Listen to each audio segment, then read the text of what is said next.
एक कमरे के गरीब ससुराल में ननद और भाभी की सुहाग रात। अंजना बहन कहाँ हो? विमला तुम यहाँ? इतने दिनों बाद कैसे आना हुआ हमारे घर? और ये मिठाई का डब्बा, कोई खुशखबरी है क्या?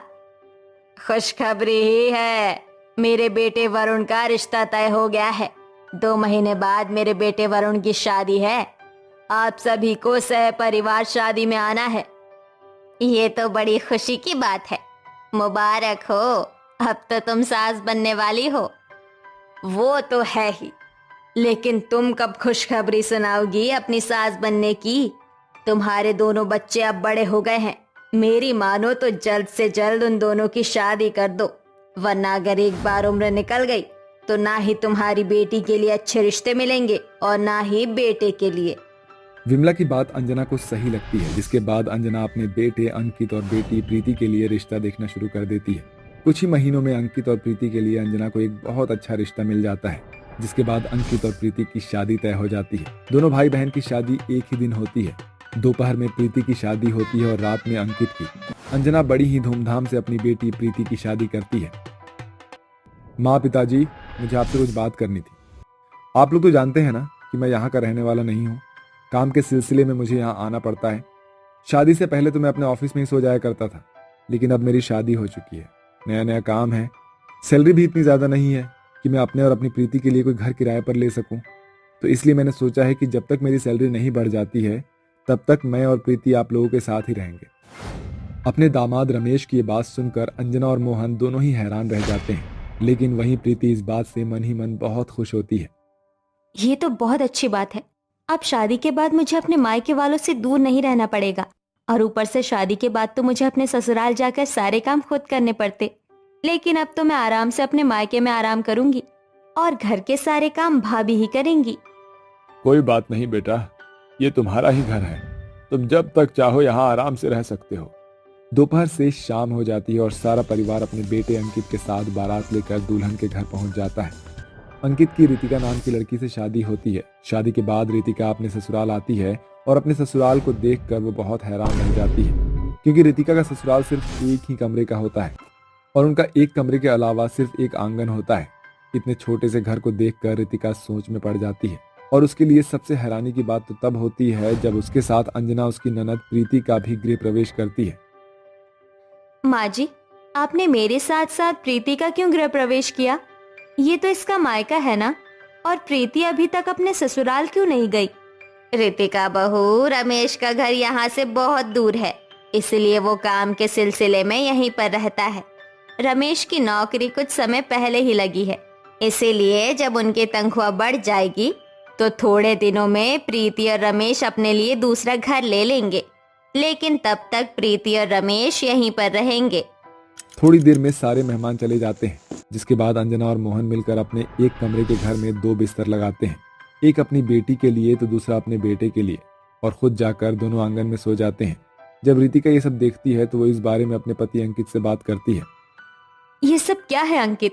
पहले तो तुम्हारी बहन शादी के बाद अपने मायके में रह रही है, ऊपर से तुम्हारा घर भी एक कमरे का है, और आज हमारी सुहाग रात है। आज के दिन भी हमें प्राइवेसी नहीं मिल रही है। माँ जी, पिताजी ने एक ही कमरे में एक तरफ तुम्हारी बहन के लिए तो दूसरी तरफ हमारे लिए बिस्तर लगा दिया। ऐसे में हम लोग अपनी सुहाग रात कैसे मनाएंगे? रितिका, तुम क्यों परेशान हो रही हो? देखो मैं क्या लेकर आया हूँ, ये पर्दा मैं यहाँ पर बीच में लगा देता हूँ और फिर हम आराम से अपनी सुहाग रात मनाएंगे। हे भगवान, मुझे कितना बेवकूफ पति मिला है। तुम में तो अकल नाम की तो चीज ही नहीं है। धीरे बोलो रितिका, प्रीति और रमेश हमारी बात सुन लेंगे। तो इसमें तुम्हारी ही गलती है। तुम्हें ही पहले से हमारी सुहागरात मनाने का इंतजाम करना चाहिए था। मुझे नहीं मनानी कोई सुहागरात। सो जाओ चुपचाप से। रितिका गुस्से में सो जाती है और बेचारा अंकित भी सो जाता है। वहीं दूसरी तरफ प्रीति और रमेश भी सुहागरात नहीं मना पाते हैं और वो भी परेशान होकर सो जाते हैं। शादी के बाद जहाँ रितिका बहू होने के सारे फर्ज निभाती है और घर के सारे काम काज करती है, वहीं प्रीति घर के किसी भी काम को हाथ नहीं लगाती है और पूरा दिन सिर्फ आराम करती रहती है। ये क्या प्रीति, तुमने अभी तक बर्तन नहीं धोए? मैं तुम्हें थोड़ी देर पहले बोलकर गई थी ना कि मैं कपड़े धोने जा रही हूँ, तुम बर्तन धो लो। हाँ भाभी, लेकिन पता नहीं क्यों आज मुझे मेरी तबीयत ठीक नहीं लग रही है, इसलिए मैंने बर्तन नहीं धोए। आज आप बर्तन धो लो, कल से मैं बर्तन धो लिया करूंगी। ये तो बस काम ना करने के लिए बहाने हैं, कामचोर कहीं की।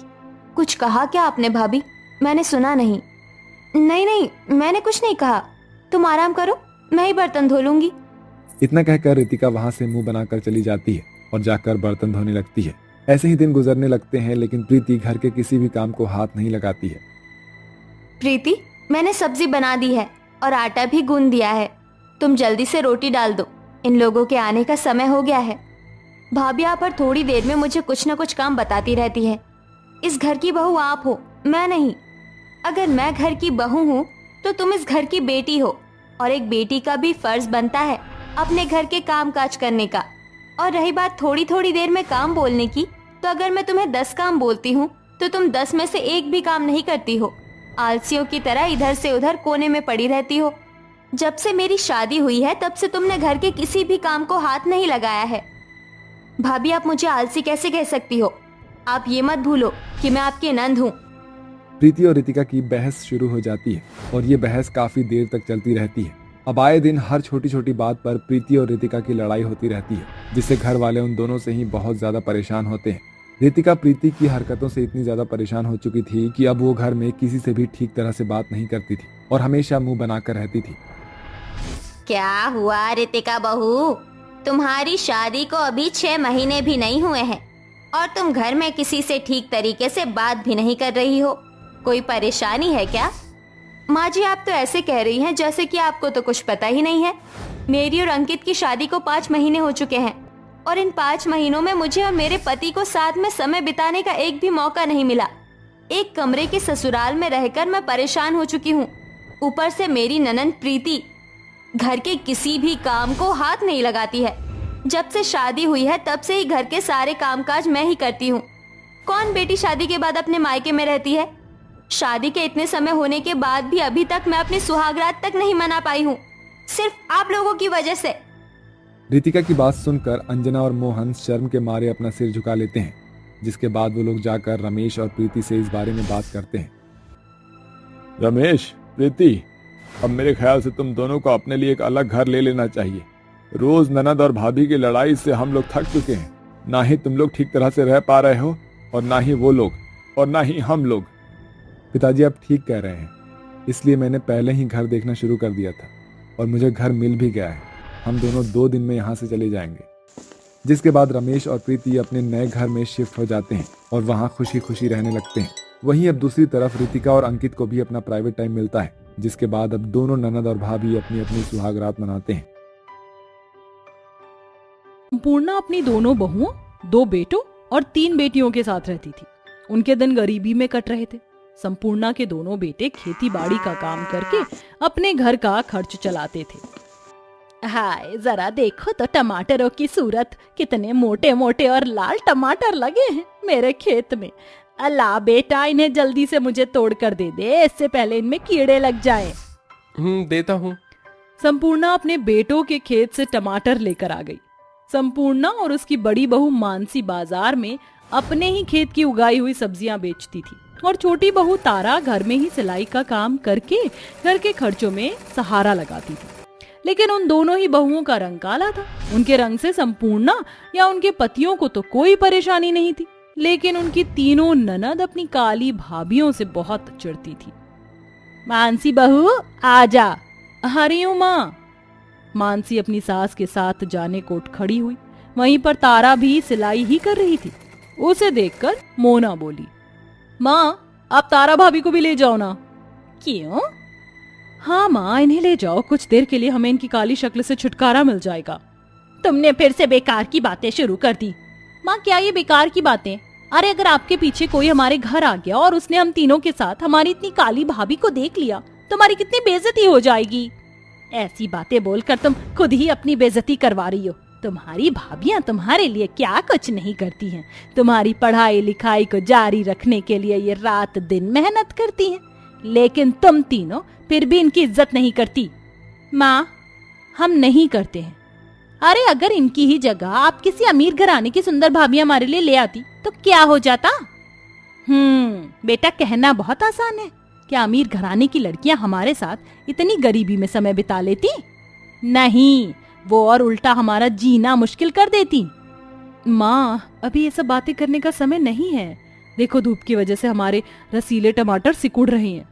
मानसी ने ऐसे बोलकर बात को वहीं खत्म कर दिया और वो अपनी सास के साथ सब्जियां बेचने आ गई। वहीं दूसरी तरफ तारा ने घर में ही अपना काम जारी रखा हुआ था। इसी तरह से 2 दिन बीत रहे थे कि एक दिन तीनों ननद मुंह लटकाकर अपने कॉलेज से घर लौटी। बानी, सोना मोना, आ जाओ खाना खा लो। माँ, में भूख नहीं है। ऐसे बोलकर तीनों ही लड़कियां अपने कमरे में चली गई। ना उन्होंने खाना खाया और ना ही पूरा दिन वो कमरे से बाहर आई। माँ, ये तीनों कहाँ पर हैं? अपने कमरे में है। ना जाने तीनों का ही मुंह क्यों बना हुआ है। आप फिक्र मत कीजिए, मैं पूछता हूँ कि क्या बात है। विवेक अपनी बहनों के पास चला गया। क्या बात है मोना? कुछ नहीं। कुछ नहीं तो ये मुंह क्यों फुलाया हुआ है? ऐसे ही। देखो, मुझे तुम्हारा उदास नहीं, मुस्कुराता हुआ चेहरा अच्छा लगता है। जल्दी जल्दी बताओ कि हुआ क्या है। विवेक उन तीनों को सभी के पास ले आया। सभी के बार बार पूछने पर बानी बोली, कल हमारे कॉलेज में टीचर्स डे की पार्टी है। हम भी पार्टी में शामिल होना चाहते हैं, लेकिन हमारे पास पहनने को ड्रेसेस ही नहीं है। गरीब लोगों के लिए एकदम 3-3 ड्रेस को अरेंज करना मुश्किल था। हम जानते हैं कि आप कुछ नहीं कर सकते हो, बस इसीलिए हम उदास थे। अपनी बेटी की बात सुनकर संपूर्णा को गुस्सा आ गया। अरे नालायको, अगर जानती हो तो ये नखरे क्यों दिखा रही हो? माँ, शांत हो जाओ, लड़कियां हैं। अभी जब तक अपने मायके में हैं तो फरमाइशें कर रही हैं। प्लीज आप गुस्सा मत कीजिए। तारा ने संपूर्णा को शांत कर दिया। अपनी नंदों का उदास चेहरा दोनों भाभियों से देखा नहीं जा रहा था, इसीलिए उन्होंने अपने घर में नजर दौड़ाई। तारा को बहुत सारी बेकार कतरनें दिखाई दी। कैसा हो अगर हम घर में ही एक ड्रेस बना दे? सभी तारा का चेहरा देखने लगे। मेरे दिमाग में एक आइडिया आ रहा है। तारा ने सभी को अपना आइडिया बताया। मुझे नहीं लगता कि ये आइडिया कामयाब है, लेकिन फिर भी आप कोशिश करके देख सकती हो। फिर क्या था, दोनों भाभियों ने अपनी नंदों के लिए शॉर्ट ड्रेस बनाना शुरू कर दिया। तारा ने कतरनों से 3 शॉर्ट ड्रेसेस सिल दी और मानसी ने तरह तरह की सब्जियों जैसे पत्ता गोभी, शलजम, पालक के पत्ते और मिर्ची वगैरह से उसके घेर आस्तीनों और कोटियों को सजाया। तीनों ही ड्रेसेस तैयार होकर गजब लग रही थी। अगली सुबह, अरे वाह, ये तो बड़ी सुंदर ड्रेसेस हैं।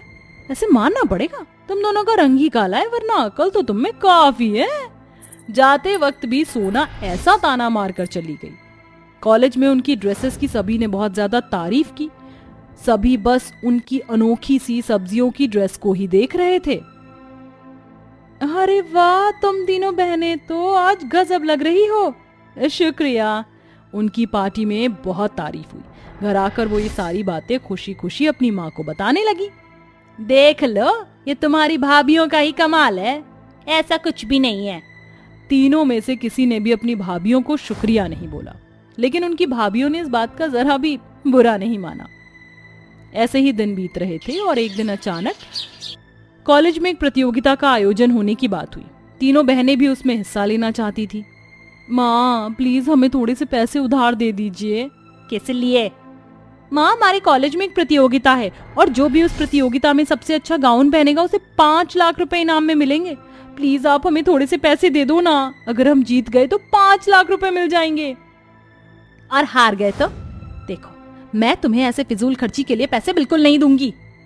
तीनों बेटियों का मुंह लटक गया।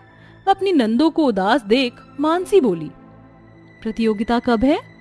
क्यों बताएं, वैसे भी हम कौन सा हिस्सा ले रहे हैं। तुम चाहो तो हिस्सा ले भी सकती हो। मेरी बात सुनो। अपनी भाभी की बात सुनकर तीनों नंदों का मूड कुछ बदल जाता है। कैसे हो सकता है? बिल्कुल, फिर क्या था, दोनों भाभियों ने फिर से अपनी नंदों के लिए गाउन बनाना शुरू किया। उन्होंने गाउन बनाने के लिए घर के बेकार पर्दों और एक बेड की चादर का इस्तेमाल किया। तारा ने उसे सिला और मानसी ने सब्जियों के पैच लगाकर उसे सजा दिया। वो ऑफ शोल्डर गाउन था और उस गाउन पर मोतियों की जगह छोटे छोटे मटर और शलजम की कढ़ाई थी। साथ ही पूरे गाउन को उन्होंने पत्ता गोभी से ढक दिया और नीचे की तरफ कटे हुए टमाटरों से उसका बॉर्डर तैयार किया। उन्हें उस गाउन को तैयार करने में 2 दिन का समय लग गया, लेकिन वो गाउन तैयार होकर बहुत ही सुंदर लग रहा था। गाउन तो बन गया, लेकिन इसे पहनेगा कौन? बानी छोटी है तो ये गाउन भी वही पहनकर प्रतियोगिता का हिस्सा बनेगी। बहनों ने गोरी चिट्टी बानी को गाउन पहना तो दिया। वो उस गाउन में सब्जियों की रानी लग रही थी और वो उस गाउन को पहनकर प्रतियोगिता में चली गई। सभी प्रतियोगी और जज ऐसा अजीब सा गाउन देखकर हैरान थे और बानी ने अपने अनोखे गाउन से उस प्रतियोगिता को जीत लिया। यह सब कुछ सिर्फ तुम्हारी भाभियों की वजह से ये हो पाया। क्या अब भी तुम इनको शुक्रिया नहीं बोलोगी? ऐसा नहीं है माँ, हम भी अब अपनी भाभियों की मेहनत और अहमियत को जान गए हैं। भाभी, हमारे बर्ताव के लिए हमें माफ कर दीजिए और आपका बहुत बहुत शुक्रिया हमें सपोर्ट करने के लिए। ऐसे मत बोलो, इस जीते हुए पैसे पर हमसे ज्यादा आपका हक है। ये लो माँ, ये पैसे आप रखो और इन्हें जैसे इस्तेमाल करना हो वैसे इस्तेमाल करो। तीनों ननद अब सुधर गई थीं। उन्होंने अपनी भाभियों को गले लगाया और सारा पैसा अपनी माँ को दे दिया। संपूर्णा ने जीते हुए पैसों का कुछ हिस्सा अपनी बेटियों की शादी के लिए रख दिया और बचे हुए पैसों से उसने अपनी बहुओं का एक अच्छा सा सिलाई सेंटर खुलवा दिया। कुछ पैसे से उसने अपने बेटों की भी एक सब्जी की दुकान खुलवा दी। अब उसके सभी बच्चों के पास रोजगार का ठोस साधन था। उसकी बहुओं के पास सब्जियों की ड्रेसेस के ऑर्डर आया करते थे और अब उनकी पैसों की किल्लत भी खत्म हो चुकी थी।